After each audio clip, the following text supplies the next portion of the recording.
안녕하세요. TV닥터 건강클리닉의 연규옥입니다. 안녕하세요. 김윤재입니다. 네, 잠이 보약이라는 말 한 번쯤 들어보셨을 텐데요. 이 건강한 생활을 위해서는 잠이 얼마나 중요한지를 대변해주는 말인 것 같습니다. 네, 맞습니다. 실제로 잠을 푹 자지 못하거나 수면 시간이 짧은 경우에는 일상생활에도 지장을 받을 수가 있는데요. 그렇게 문제는 이런 불면증이나 수면 장애를 사람들이 질환으로 생각하고 치료해야겠다는 생각을 하지 못한다는 겁니다. 네, 맞습니다. 그래서 오늘은 이 꿀잠을 방해하는 여러 가지 수면 장애에 대해서 알아보도록 하겠습니다. 먼저 오늘 함께 해주실 분 화면으로 소개해 드릴게요.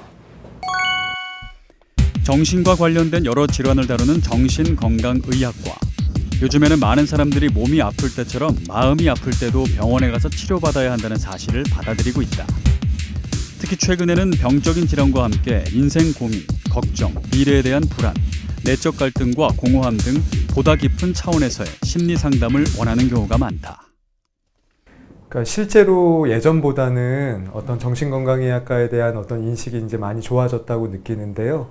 그거는 어떤 매스컴의 그 건강 정보 프로그램이나 어떤 홍보에 어떤 그런 영향이 있다고 또 이제 생각이 좀 듭니다. 그래서 예전에 비해서는 조금 젊은 친구들, 중고등학교 그 학생들도 좀 많이 오고, 20대 친구들도 많이 오고, 그래서 전에 비해서는 정신과 진료에 대한 어떤 문턱이 좀 낮아졌다고 생각이 들고, 그리고 환자분들이 예전에는 좀 증상이 좀 심해진 상태에서 좀 그래서 어느 정도 좀 꼭 누가 봐도 이건 치료가 필요한 상태에서 좀 병원에 오시는 경우가 많았는데, 지금은 이제 가벼운 증상이 나타나더라도 이게 어떤 정신과적인 문제가 있지는 않은지 상담만 위해서라도 이렇게 오시는 분들이 많아진 걸 봐서는 전에보다는 조금 정신과 오시는 거를 좀 편안해 하시는 것 같긴 합니다. 최근 정신건강의학과를 많이 찾는 문제 중 하나는 바로 불면증. 현대인의 경우 스마트 기기 사용의 증가와 과도한 업무 스트레스, 카페인 섭취 증가 등으로 인해 불면증에 시달리는 사람들이 늘어나고 있다. OECD 통계에 따르면 한국 성인의 평균 수면 시간은 회원국 중 최하위를 기록했다. 잠에 들기 어렵거나 잘 깨거나 일찍 깨거나 이런 것들이 좀 복합적으로 이렇게 좀 나타나는 경우가 많고, 근데 누구나 다 한 번쯤은 이렇게 좀 불면증을 경험하게 될 텐데요. 다음날 중요한 일이 있다든지 아니면 걱정되는 일이 있다든지 이럴 경우에는 누구나 한 번쯤은 아주 흔하게 불면증을 겪을 수 있고, 하지만 이런 부분에까지 어떤 병적인 불면증이라고 볼 수는 없겠고요. 대개는 병적인 불면증이라고 하기 위해서는 한 달 이상 불면이 좀 지속되고 이로 인해서 일상생활을 하는 게 좀 지장이 될 정도의 어떤 증상이 있으면 저희가 병적인 불면증이라고 이야기하고 좀 꼭 치료를 좀 받으실 필요가 있습니다.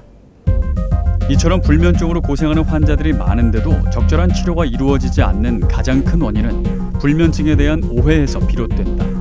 술을 마시면 불면증이 치료된다는 것부터 수면제는 계속 복용하면 안 된다는 막연한 두려움까지.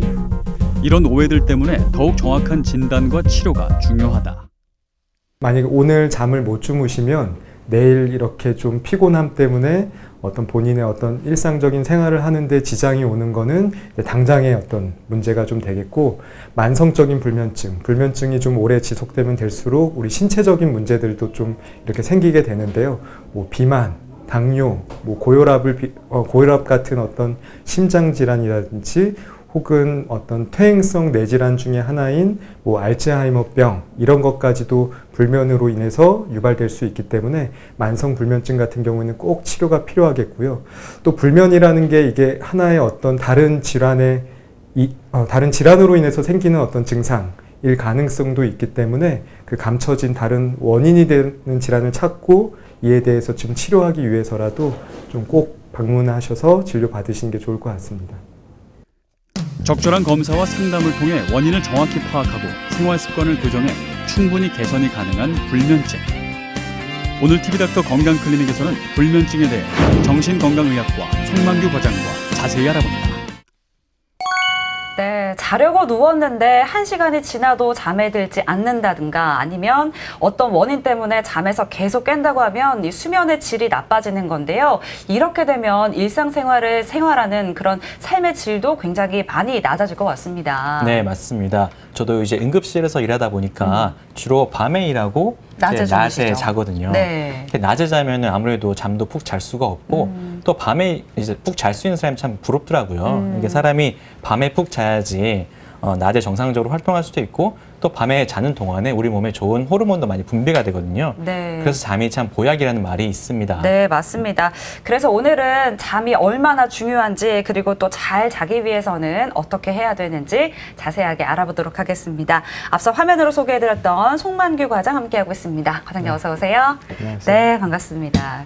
이제 방금 과장님도 말씀하셨지만 이제 잠을 좀 잘 못 주무시는 분들은 아 정말 베개에 머리가 닿자마자 잠에 드는 사람이 참 부럽다 이런 말씀들을 많이 하시거든요. 그러니까 잠이라는 게 굉장히 우리에게도 중요할 텐데 이 수면이라는 게 뭔지 먼저 짚고 넘어가 보겠습니다. 수면에 대해서 좀 설명해 주실까요? 이제 수면은 우리가 이제 잠든 사이에 우리 몸이 그 하루 동안은 이제 피로를 풀고 다음 날을 이렇게 준비하게 되는 어떤 과정인데요. 단순히 이제 휴식만 취하는 게 아니라 어떤 능동적으로 뇌의 기능을 관리하고 유지하기 위해서 어떻게 보면은 활발하게 이제 활동을 하게 됩니다. 네. 이제 가장 중요한 잠의 그 역할 중에 하나는 그 하루 동안 이제 뇌에서 만들어진 뇌 노폐물을 이렇게 자는 동안 좀 배출한다는 건데요. 뇌에서는 이제 뇌 척수액이라는 액체가 이렇게 흐르는데 밤에는 그 뇌세포가 그 낮에 비해서 한 60% 정도로 이렇게 줄어들게 되고 그러면 뇌세포 사이의 공간이 이렇게 넓어지게 되는데 그 사이 공간을 통해서 뇌 척수액이 흐르고 그러면서 이제 뇌에 쌓인 뇌 노폐물을 이렇게 걸러내게 됩니다. 그게 이제 하나의 글림프 시스템이라는 뇌의 어떤 뇌가 청소기 역할을 하는 그런 역할을 한다고 좀 볼 수 있는데요. 그 우리가 알고 있는 퇴행성 질환에서 보이는 베타 아밀로이드라는 어떤 노폐물이 있는데 잠을 자는 동안 이 쌓였던 베타 아밀로이드도 배출이 되는 그런 효과가 있습니다. 그래서 불면증 환자의 경우에는 이런 어떤 원리로 잠을 못 잤을 경우에 이제 나중에 어떤 치매가 걸릴 가능성도 좀 높아지게 됩니다. 네. 그렇군요. 자, 우리가 이제 잠에 대해서 표현할 때 누가 업어가도 이제 모른다 이런 네. 얘기도 하고요. 푹 자시는 그렇죠. 분. 네. 또 이제 선잠 들었다 이렇게 표현하게 해줬는데 이제 이런 게 이제 잠의 그 수면의 깊이를 표현하는 것 같아요. 실제로 수면에 어떤 깊이의 단계가 있다고요. 그렇습니다. 이제 수면은 잠을 자는 동안 좀 일정하게 계속 자는 것은 아니고 잠이 이제 여러 가지 수면의 단계가 있는데요. 크게는 이제 급속 안구 운동 수면이라고 하는 렘 수면과 비급속 안구 운동 수면이라고 하는 비렘 수면이라는 이제 두 가지 단계로 좀 나뉘게 됩니다. 네. 그 각각 특징적인 부분과 역할이 있습니다. 그래서 요 사진을 좀 보시면 이 그림은 이제 수면의 여러 단계를 좀 표현한 건데요. 이제 요 위쪽이 렘 수면이라고 할 수 있고, 요 아래쪽은 비렘 수면이라고 할 수 있습니다. 그 여기 이제 보시면은 비렘 수면 같은 경우에는 뭐 또 1단계, 2단계, 3, 4단계로 이렇게 좀 나뉘게 되고요. 처음에는 우리가 잠에 빠졌을 때 비렘 수면이 먼저 찾아오고 그 다음에 뭐 1시간에서 1시간 반 정도 이후에 이렇게 렘 수면이 찾아오게 되는데요. 이렇게 한번 그 비렘 수면부터 렘 수면이 끝날 때까지를 우리가 수면 주기라고 하게 되고 네. 이 수면 주기가 밤 동안 한 밤 동안 자는 동안 뭐 4번 내지는 5번 정도 이렇게 수면 주기를 반복하고 우리가 아침에 일어나게 되고요. 그 비렘 수면 같은 경우에는 일반적으로 뇌의 휴식 시간으로 좀 생각할 수 있고 렘 수면 같은 경우에는 이와는 반대로 우리 몸은 잠을 자지만 그 우리 뇌는 몸의 기능을 회복하기 위해서 활발하게 이렇게 활동하는 그런 시기라고 볼 수 있습니다. 네.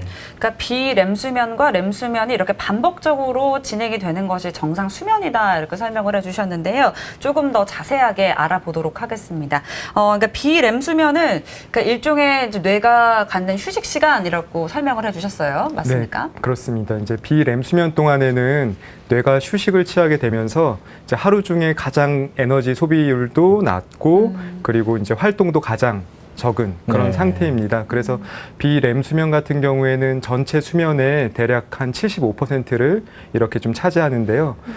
다음 화면을 보시면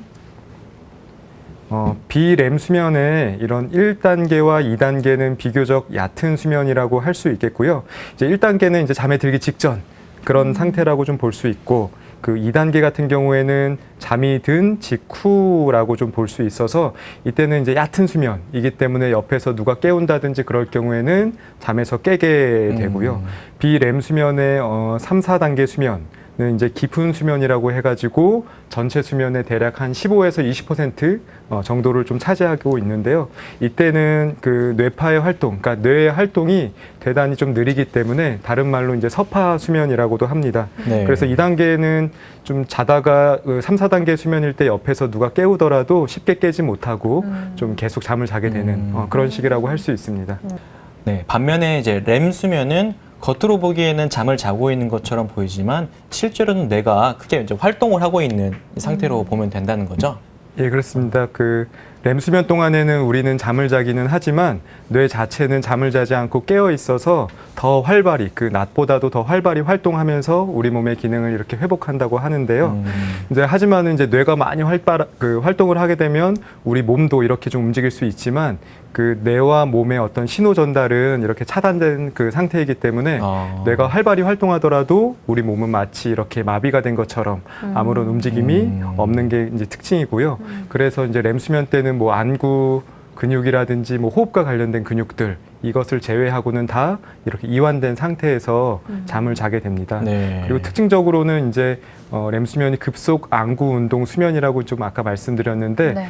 실제로 이렇게 빠른 눈동자의 움직임을 좀 볼 수 있고 그리고 우리가 기억하는 그 꿈을 꾸는 수면의 단계라고 네. 보시면 됩니다. 그렇군요. 그러면 이제 이 비렘 수면과 렘 수면이 이제 반복적으로 이렇게 주기적으로 이제 반복이 될 텐데 보통 좀 어떤 주기로 반복이 되나요? 그 처음에 이제 보여드렸던 사진을 보시면 네. 그 아까 말씀드렸듯이 잠에 들면은 이제 처음에 비렘 수면, 얕은 수면부터 시작해서 이제 깊은 수면에 좀 빠지게 되고요. 네. 그 다음에 렘 수면이 좀 찾아오게 되는데 이 비렘 수면부터 렘 수면까지를 우리가 한 번의 수면 주기라고 하고 이 수면 주기가 90에서 한 100분 정도의 간격으로 되풀이되면서 한 4-5번의 수면 주기를 밤 동안 이제 경험하게 됩니다. 보시면 아시겠지만은 그 수면의 전반부에는 이렇게 비렘 수면이 많이 좀 차지를 하고 있고요. 네. 수면의 후반부로 갈수록 렘 수면이 처음에는 초반부에는 적다가 나중에는 점점 길어지는 그런 어떤 좀 수면의 단계의 변화를 볼 수 있습니다.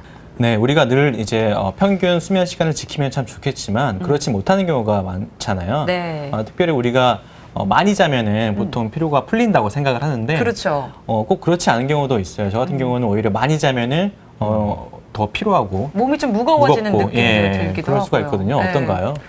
많이 잔다고 이제 무조건 좋은 거는 아닌데요. 그 기본적으로 우리 몸에도 이제 생체 시계라는 게 있는데 그래서 생체 시계에서 이렇게 좀 조절하는 낮과 밤을 그 잠과 수면을 좀 거기에 맞춰서 하는 게 우리 몸의 피로를 푸는데 더 도움이 되겠고요. 네. 그래서 하루 동안의 이런 낮과 밤의 변화를 우리가 일주기 리듬이라고 하는데요. 이제 그 우리 뇌에 있는 생체 시계에서 그 일주기 리듬을 조절하게 됩니다. 다음 그림을 보시면 생체 시계는 이거는 이제 우리 뇌의 단면을 좀 보여주는 사진인데요. 네. 여기 보시면은 이렇게 시상하부라는 곳이 뇌의 깊숙한 곳에 있고 거기 위에 이제 시신경 교차 상액이라는 곳이 있는데 여기가 우리가 말하는 생체 시계가 위치하는 곳입니다. 근데 이제 우리의 생체 시계는 우리가 보통 24시간을 주기로 이렇게 하루를 살아가지만 그 뇌의 생체 시계는 24시간보다 조금 더 넘게 이렇게 하루를 좀 보내게 되는데 하지만 이제 그 이 생체 시계는 약간의 이런 적응 능력이 있어가지고 우리가 24시간을 살아가는 일상생활에 좀 맞춰서 본인의 어떤 일주기 리듬도 거기에 맞춰서 이제 조절을 하게 되고요. 그 생체 시계를 맞추는데 이제 가장 중요한 거는 이제 밝은 빛을 좀 눈으로 좀 쐬는 건데요. 밝은 빛을 눈으로 쐬게 됐을 경우에는 이제 눈의 어떤 신경 통로를 통해서 그 아까 말씀드린 시신경 교차 상액으로 이제 그 자극이 들어가게 되고 그걸 통해서 이제 리듬을 맞추게 됩니다. 네. 그래서 일주기 리듬을 잘 맞추기 위해서 가장 중요한 것 중에 하나는 그 아침에 일어나서 그 햇볕을 좀 쐬는 게 하루를 그 몸이 깨서 시작하는 데 많이 도움이 됩니다. 밝다는 걸 좀 봐야겠군요. 그러면 이런 리듬 때문에 우리가 왜 이제 해외 여행할 때 비행 시간이 길거나 하면 이제 현지에 가서 그렇죠. 이제 시차 적응이라는 거를 하잖아요. 그래서 발생하는 건가요? 그렇습니다. 이미 우리는 이제 보통 생활을 하면서 일주기 리듬에 적응이 되어 있는데 이제 해외로 나가거나 그러게 되면 이제 시차가 좀 차이가 나기 때문에 그쵸. 일주기 리듬이 이제 이전에 갖고 있던 거와 좀 다르게 되는데요. 네. 하지만은 이제 그 현지의 시간에 맞춰서 조금씩 생활하다 보면은 시차도 이제 적응하게 되는 네. 그런 과정을 좀 거치는데 이제 그런데 이제 문제는 그 생체 시계가 그 아까 말씀드렸듯이 빛으로 이제 그 일주기 리듬을 조절을 하기 때문에 아침이 오는 거는 이제 하루에 한 번밖에 없으니까 한 번만 재설정이 가능하고 이제 이론적으로는 한 번에 한 1시간 반 정도가 일주기 리듬을 이제 조절할 수 있다고 하는데요. 그래서 뭐 예를 들자면은 뭐 12시간이 시차가 난다. 그러면 적어도 뭐 7, 8일 정도는 좀 있어야지 일주기 리듬을 좀 시차 적응을 하는 게 이제 그렇게 생각할 수 있는데요. 그래도 다행인 것은 우리 그 생체 시계가 이렇게 일주기 리듬을 맞추는데 그 빛뿐만이 아니라 우리가 그 평소에 복용하는 식사와도 연동이 돼서 좀 조절을 하기 때문에 빛에 의해서만 좀 조절하는 것보다는 좀 더 수월하게 빨리. 좀 조절하는데 도움이 좀 되고요. 네. 그래서 현지에서도 그래서 중요한 것 중에 하나는 아침 식사를 꼭 이렇게 좀 하셔야 된다는 거고요. 좀 더 일찍 나는 그 바로 가서 좀 시차에 바로 적응하고 싶다 이러신 분들이 있다면 네. 그 비행기를 타기 전에, 그러니까 출국하기 전에 네. 그 현지 시간에 맞춰서 그 현지의 아침 식사 시간에 맞춰서 마지막 식사를 하고 그리고 비행기를 타고 가서 현지에서 좀 배가 고프지만은 좀 굶고 있다가 아침 시간에 맞춰서 식사를 하면은 좀 더 그 시차 적응을 하는데 도움이 될 거라고 합니다. 네. 뭔가 진짜 시계를 맞추는 것처럼 이렇게 그러니까요. 생체 리듬을 맞춰주면 네. 조금 더 빨리 적응을 할 수 있습니다. 네. 또 우리가 이제 잘 때는 몸에 여러 가지 건강상 변화가 있다고 하는데요. 먼저 그 멜라토닌이라는 호르몬이 분비가 된다고요. 예, 그렇습니다. 그 멜라토닌은 수면 호르몬이라고 이렇게 하는데요. 다음 사진을 보시면 멜라토닌이 이제 그 만들어지는 그런 경로를 좀 표현한 사진인데 이곳이 이제 우리 몸에 이제 뇌에 있는 송가채라는 부분입니다. 이제 여기가 멜라토닌을 합성해서 좀 분비하는 그런 곳이고 이 송가채는 아까 말씀드렸던 그 시신경 교차 상에게 그 명령을 받아서 멜라토닌을 좀 분비하게 되는데요. 낮에 같은 경우에는 그 자극이 억제가 돼서 멜라토닌의 분비가 좀 떨어지게 되고 밤처럼 빛이 없을 때는 자극을 받아서 그 송가채에 신호가 전달돼서 그 멜라토닌이 분비가 많이 되게 됩니다. 그래서 낮과 밤의 빛에 따라서 멜라토닌의 분비되는 것도 이렇게 변화가 있을 수 있는데요. 네. 그래서 다음 사진을 보시면은 낮에는 빛으로 인해서 멜라토닌 분비가 억제돼서 대단히 적게 분비가 되고요. 네. 뭐 오후 6시 이후로 햇볕이 좀 약해지면 멜라토닌의 어떤 분비량도 점점 늘어나게 되고 한 새벽 3, 4시 이때가 이제 멜라토닌의 분비가 가장 많은 시기여서 이때 이제 최대 수면 상태라고 볼 수 있습니다. 저도 진짜 응급실에서 새벽 3시, 4시 그 멜라토닌이 가장 높게 분비되는 그 타임에 가장 졸리거든요. 가장 집중도 떨어지고요. 그렇구나. 그 과학적인 근거가 있었네요. 네, 되게 신기한데 그리고 또 이제 뭐 잠이 들 때, 잠을 잘 때 체온에도 또 변화가 생긴다고요? 예, 그렇습니다. 이제 보통은 그 우리가 잠들 때는 보통보다 체온이 약간 이렇게 좀 떨어지게 되는데요. 그 어떤 분들은 자려고 누우면은 뭐 손발에서 열이 나고 뭐 그런 느낌을 받는다고 하시는 분들도 있는데, 네. 근데 실제로 그게 정말로 좀 일어날 수 있는 현상이거든요. 그게 네. 우리 몸에 이제 손과 발에 있는 혈관이 이렇게 확장돼서 그 혈액 순환이 좀 잘 되고 열을 발산해서 이제 체온을 낮추기 위한 어떤 하나의 어떤 현상이어서 그렇게 손발에 어떤 좀 뜨거운 열감을 느끼는 경우도 좀 있고요. 네. 그래서 뇌의 온도가 그 같이 떨어지면서 수면에 좀 빠지게 됩니다.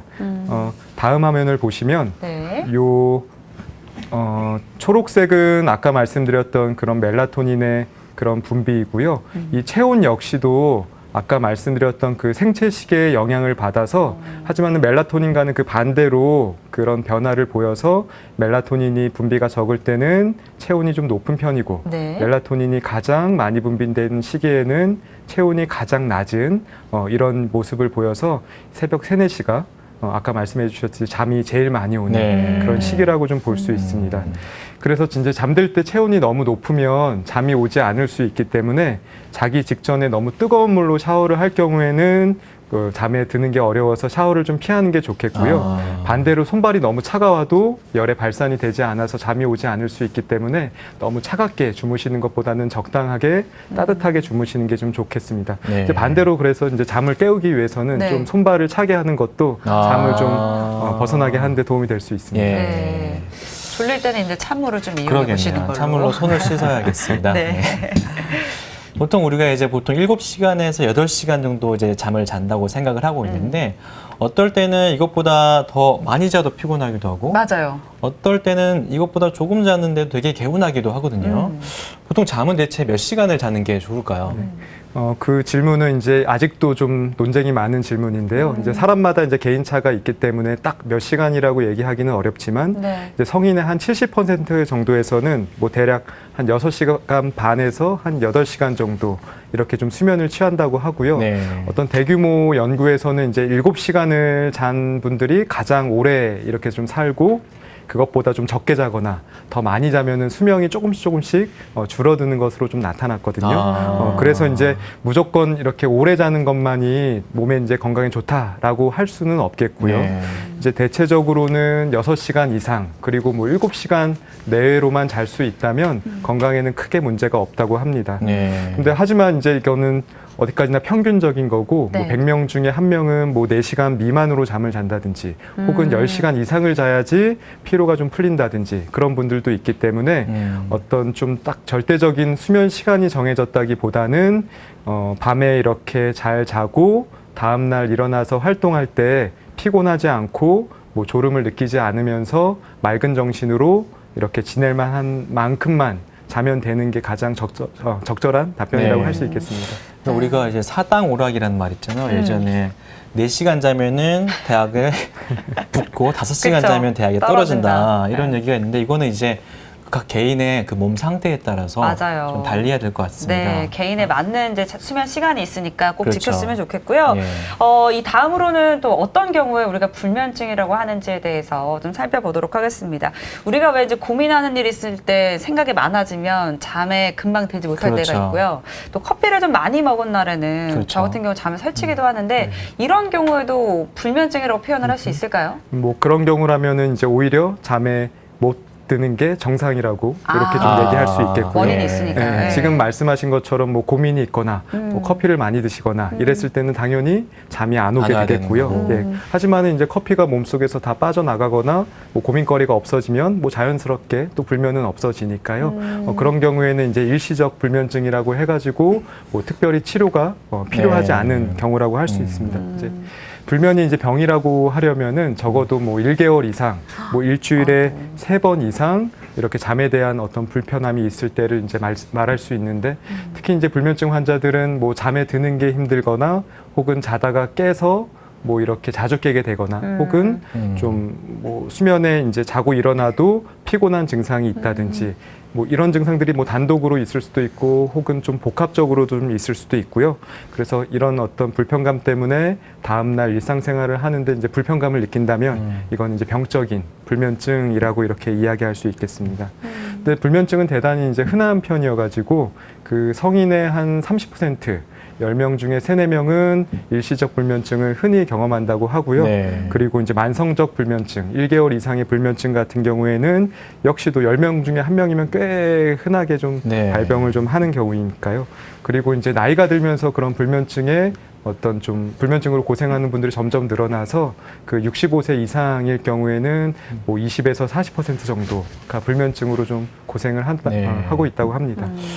상당히 퍼센티지가 높은데 실제로 진료하시다 보면은 이렇게 다른 정신과적인 문제 없이 오로지 잠을 못 자서 오시는 그런 환자분들이 많으신가요? 네, 맞습니다. 그 다른 문제보다도 그냥 불면만 있어서 정신건강의학과에도 에만 오시는 분들도 상당히 많고요. 네. 근데 정신과에 오시는 분들 이외에도 정신과 오기 이전에 뭐 내과나 가정의학과에서 진료를 받고 그 수면제를 복용하는 분들도 꽤 많기 때문에 전체적인 어떤 불면증 환자는 사실은 엄청 많다고 이렇게 좀 생각되는데요. 네. 그 다음 자료를 보시면은 이거는 이제 건강보험공단의 자료입니다. 네. 그래서 뭐 2010년도에는 20만 명이 좀 채 안 되는 사람이 이제 불면증으로 치료를 받았는데 그 2016년도에는 점점점 추세가 늘어나가지고 30만 명이 좀 넘는 환자들이 네. 이제 불면증으로 치료받았고 아마 이제 점점 좀 더 늘어나는 추세에 이렇게 네. 있을 거라고 생각됩니다.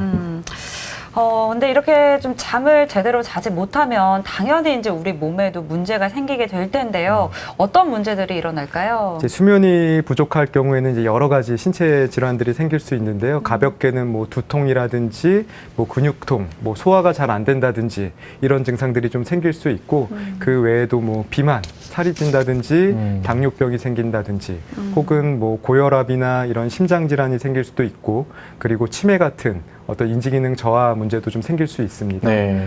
비만의 경우에는 잠을 못 잘 경우에는 우리의 그 식욕을 증가시키는 그렐린이라는 그런 호르몬이 예. 분비가 많이 되게 되는데요. 네. 그래서 체중이 좀 증가하게 되고 그리고 동시에 이제 당의 대사를 조절하는 인슐린의 분비 혹은 기능도 좀 이렇게 불안정하게 돼서 당뇨병이 많이 찾아오게 됩니다.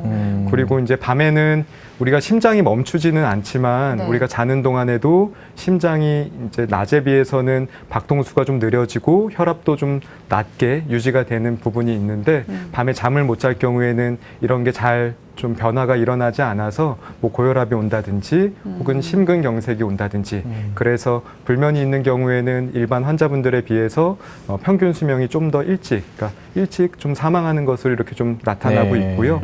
그리고 이제 면역력도 잠을 못 잘 경우에는 좀 감소하는 편이어서 그 하루 6시간 이하로 잠을 잘 경우에는 그 감기 바이러스에 노출되었을 때 감기가 그 걸릴 확률도 한 4배 정도로 이렇게 높아진다고 합니다. 우리가 보통 먹고 자면은 살찐다고 생각하고 맞아요. 잠을 못 자면 살이 빠진다고 생각했는데 반대로 잠을 못 자면 비만이 생길 수가 있었네요. 그러니까요. 네. 여러 가지 안 좋은 영향을 많이 미치는데요. 먼저 이제 특히 불면증이 치매와 관련이 깊다는 얘기가 있습니다. 네. 그 잠이 이제 뇌 세탁기의 역할을 해서 뇌의 그 노폐물을 우리 뇌에서 이렇게 좀 배출하는 역할을 하는데요. 네. 그 뇌 이제 노폐물 중에 하나가 베타 아밀로이드라는 그런 물질인데 베타 아밀로이드는 흔하게 그 우리가 흔히 알고 있는 알츠하이머 치매, 퇴행성 치매에서 이렇게 원인이 되는 것으로 좀 알려져 있습니다. 그래서 이제 다음 화면을 좀 보시면 이거는 이제 뇌 사진인데요.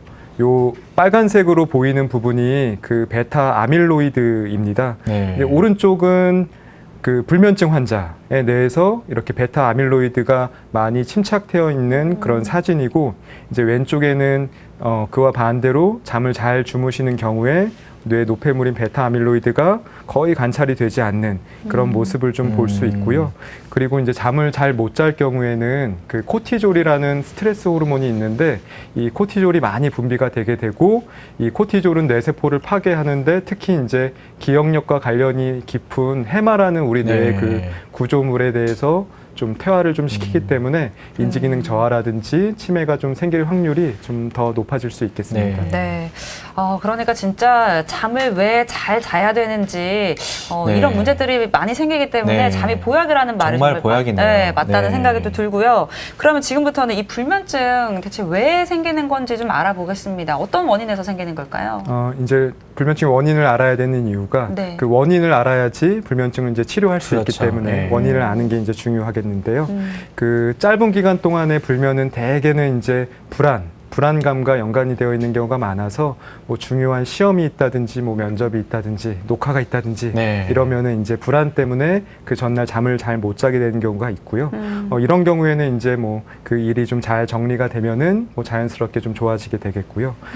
그 잠자는 환경도 좀 중요해가지고 뭐 너무 시끄럽다든지 불빛이 너무 환하다든지 이럴 경우에 잠을 자기가 어렵고 네. 혹은 요즘에는 이제 핸드폰, 뭐 태블릿 PC 이런 것들을 좀 많이들 좀 보시기 때문에 그 태블릿 PC나 핸드폰에서 나오는 청색광이라는 게 있는데 네. 그거를 특히 이제 밤에 자려고 누웠을 때 보게 될 경우에는 이제 우리 뇌의 각성을 유발해서 예. 불면이 유발되기도 하겠고요. 그리고 이제 우리가 즐겨 마시는 커피에도 카페인 성분이 있고 그리고 뭐 술이나 담배 같은 것도 뇌를 깨우고 좀 수면을 취하는 것을 방해하기 때문에 불면의 흔한 원인 중에 하나입니다. 또 하나가 이제 나이가 드는 것도 하나의 불면의 원인이 될 수 있는데요. 다음 그림을 좀 보시면 그 수면 호르몬이라고 할 수 있는 그 멜라토닌의 분비량, 그 연령에 따른 멜라토닌의 분비량의 변화를 좀 보여주고 있는데요. 예. 처음에 뭐 태어났을 때 그리고 10세 전후로는 멜라토닌이 상당히 많이 분비가 되고 네. 그 이후로 점점 이렇게 좀 분비가 줄어드는데요. 그래서 뭐 20, 30대, 20대, 10대 이럴 때는 뭐 잠에 방해가 되는 거를 뭐 하더라도 밤에 잠을 잘 못 자는 경우가 거의 드문데 네. 점점 이 멜라토닌의 양이 줄어들어서 그 50대가 좀 되면은 보통 젊었을 때보다 그 멜라토닌의 분비량이 절반 정도로 줄어들고 불면이 좀 더 악화된다고 합니다. 네. 그리고 이제 다른 질환으로도 불면증이 좀 이렇게 생길 수가 있는데요. 뭐 대표적인 게 우울증이나 불안증 같은 정신과적인 질환도 하나의 원인이 될 수 있고요. 뭐 직접적으로 수면과 관련돼서 뭐 수면 무호흡증이나 그리고 하지불안 증후군도 원인이 될 수 있고 신체적 통증도 불면의 원인이 될 수 있습니다. 네. 그런데 이제 우리가 불면증이 있어도 그냥 내가 좀 잠이 안 온다라고 생각하지 내가 불면증이구나라고 자각하기는 좀 어렵거든요. 네. 어떤 자가 진단할 수 있는 방법이 있을까요? 네, 그래서 기본적으로는 한 달 이상 잠자는 것에 불편감을 느끼고 그래서 그 다음날 피곤하다라고 하면은 이제 불면증이라고 할 수 있는데요. 네. 이제 여러 불면증을 확인하는 그런 자가 척도가 있는데 그 중에 하나를 소개시켜 드리면 불면증 심각도 척도라는 게 있습니다. 네. 그래서 뭐 0점, 1점, 2점, 3점, 4점.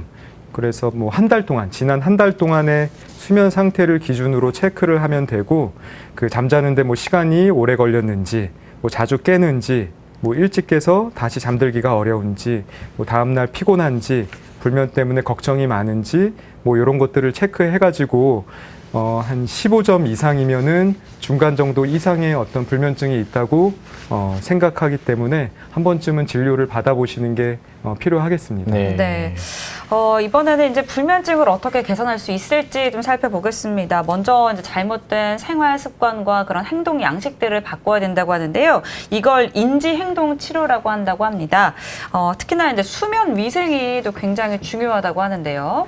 그렇습니다. 이제 불면증이 있는 사람들은 그 불면증 환자들만의 독특한 무슨 생활 방식이라든지 행동들이 이렇게 있거든요. 네. 그런 어떤 독특한 행동 양식 때문에 불면증이 좀 생기기도 하고 그 반대로 불면이 있어서 그런 잘못된 행동 양식을 좀 갖게 되는 경우도 있는데요. 이것만 조절하더라도 그 불면증이 좀 좋아지는 경우가 많기 때문에 이런 부분이 있다면은 꼭 교정을 하는 것이 좀 필요할 것 같습니다. 네. 근데 가장 첫 번째로 이제 중요한 것 중에 하나가 이런 것들을 이제 수면 위생이라고 하는데 네. 이제 중요한 것 중에 하나는 잠자리에 드는 시간과 깨는 시간을 일정하게 하는 것이 매우 중요합니다. 아까 말씀드렸듯이 그 일주기 리듬을 조절할 때 있어서 아침에 그 햇볕을 쐬는 게 생체 시계가 시간을 재설정하는 데 필요하기 때문에 밤에 못 잤다고 늦게 일어나거나 그런 네. 것들은 좋지 않겠고요.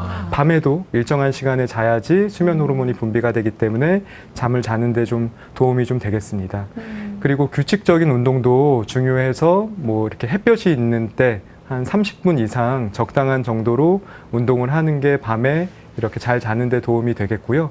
이제 운동을 하라고 좀 말씀을 드리면은 저녁 때 열심히 하시는 분들이 있는데 하지만은 열심히 저녁 때 운동을 하게 될 경우에는 체온이 올라가서 밤에 그 잠을 자는데 방해가 될 수 있기 때문에 적어도 주무시기 한 4시간, 6시간 정도는 그 전에 운동을 이제 마치는 게 네. 좋겠고요. 네. 이제 잠자는 환경은 당연히 그 조용하고 환하지 않은 그런 환경이 좋겠고 그리고 이제 뭐 너무 전혀 이제 불빛이 없는 게 좋기는 한데요. 그게 어렵다면은 뭐 조그만 수면등을 좀 켜놓는 것도 좋겠고 그리고 이제 실내 온도는 너무 덥지 않게 뭐 대략 한 22도 내외가 가장 적당하다고 하고 뭐 습도도 한 50% 정도가 가장 적당하다고 이렇게 합니다. 그러니까 생각해 보면 저도 군대에 있을 때 항상 일정한 시간에 자고 그쵸.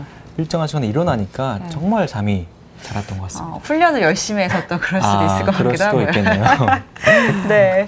네, 그리고 자기 전에 뭘 먹는 거는 수면에 방해가 되겠죠. 그렇습니다. 그 잠자기 전에 음식을 먹을 경우에는 음식을 통해서 아까 말씀드렸던 어떤 배꼽시계가 이제 활동을 해서 우리를 각성시키기 때문에 네. 잠자기 직전에 뭐 야식을 먹거나 이런 것들은 별로 좋지는 않겠고요. 그래서 적절한 양을 주무시기 한 4-5시간 전에 식사를 마치는 게 좀 중요하다고 합니다. 하지만 너무 배가 고파도 잠이 안 잠에 와요. 들기가 네. 어렵기 때문에 네. 너무 배가 고플 경우에는 가벼운 스낵 같은 거 부담이 되지 않는 것을 드시는 게 좋다고 이렇게 하고요. 그리고 뭐 커피나 술, 흡연 이런 것들도 그 수면에 방해가 되는데 커피에는 이제 카페인이 있는데 카페인은 그 수면과 관련된 그 물질 아데노신이라는 게 있는데 요 아데노신의 작용을 좀 차단하기 때문에 우리가 밤에 좀 주무시는데 별로 도움이 되지 않아서 그 불면이 있는 환자분들은 아예 드시지 않거나 혹은 그 카페인이 우리 몸에 한번 들어오면은 보통 한 12시간 정도는 영향을 미친다고 하니까요. 네. 한 잔 정도 오전 중에 마시는 것은 뭐 크게 문제는 없을 것 같습니다. 그리고 카페인이 커피 이외에도 차 종류, 뭐 녹차나 홍차, 뭐 초콜릿, 그리고 뭐 에너지 드링크, 콜라 이런 곳에 좀 많이 함유가 되어 있기 네. 때문에 이런 어떤 음료도 섭취하는 거를 좀 삼가해야겠고요. 이제 불면증 환자들이 이제 불면을 해결하기 위해서 술 한잔 하고 잠을 자는 경우가 꽤 있는데요. 실제로 이제 술은 우리 몸을 좀 이완시키고 뭐 불안이나 긴장을 좀 줄여서 좀 잠을 자는데 좀 도움이 될 수 있기는 하지만 그 뇌가 이렇게 중간에 각성을 좀 하게끔 유발해서 자주 깨게 되고 깊은 잠을 취하기가 어렵기 때문에 그리고 이제 신체적으로 간에도 부담이 될 수 있기 때문에 술을 이용해서 잠을 자는 거는 별로 권유하고 싶지 않고 술을 드시고 이제 잠을 주무시는 술을 드셔야지 잠을 잘 정도다. 그러면 오히려 그냥 수면제를 이렇게 드시는 편이 더 안전하다고 생각합니다. 네. 그리고 흡연 역시도 뇌를 각성시키기 때문에 멀리 해야 되는 것 같습니다. 예. 네, 이렇게 뭐 카페인이 들어있는 음식들 또 흡연 같은 거는 좀 삼가셔야 될 것 같고요. 그리고 또 이제 따뜻하게 목욕하는 거 이것도 도움이 된다고요. 예, 그렇습니다. 한 자기 2시간 전쯤에 미온수로 샤워를 하게 되면은 우리 몸에 그 근육이 이완되고 혈액순환이 잘 되기 때문에 잠을 자는데 좀 도움이 되겠고요. 네. 그리고 이제 불면증 환자들이 갖고 있는 이제 잘못된 습관 중에 하나가 잠이 안 오면은 이제 시계를 보는 습관들이 있는데요. 몇 시인지 확인하는 맞아요. 거죠. 자다 깨도 또 몇 시간 몇 시인가. 잤는지 시계를 확인한다든지 그러면 시계를 보는 순간 이렇게 긴장하게 되고 불안감을 느껴서 다시 잠을 들기가 어렵게 되기 때문에 시계는 자는 동안 절대 보지 않는 것이 네. 좋겠습니다.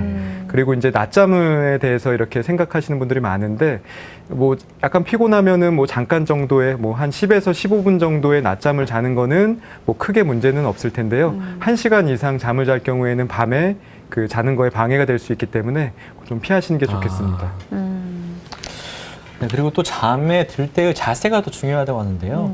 어떤 자세가 잠에 잘 들 수 있는 자세인가요? 이제 대개는 이제 가장 그 수면을 취하는데 가장 편한 자세는 바로 누워서 이제 천장을 바라보면서 이제 잠을 자는 건데요. 네. 다음 그림을 보시면은 요렇게 가만히 자지는 못하겠지만 네. 천장을 보고 누울 경우에는 이제 등과 이제 전체적인 몸을 통해서 그 몸무게를 지탱하기 때문에 가장 잘 잘 수 있는 자세라고 제가 합니다. 자는 방법이네요. 다르게 주무시는군요. 네.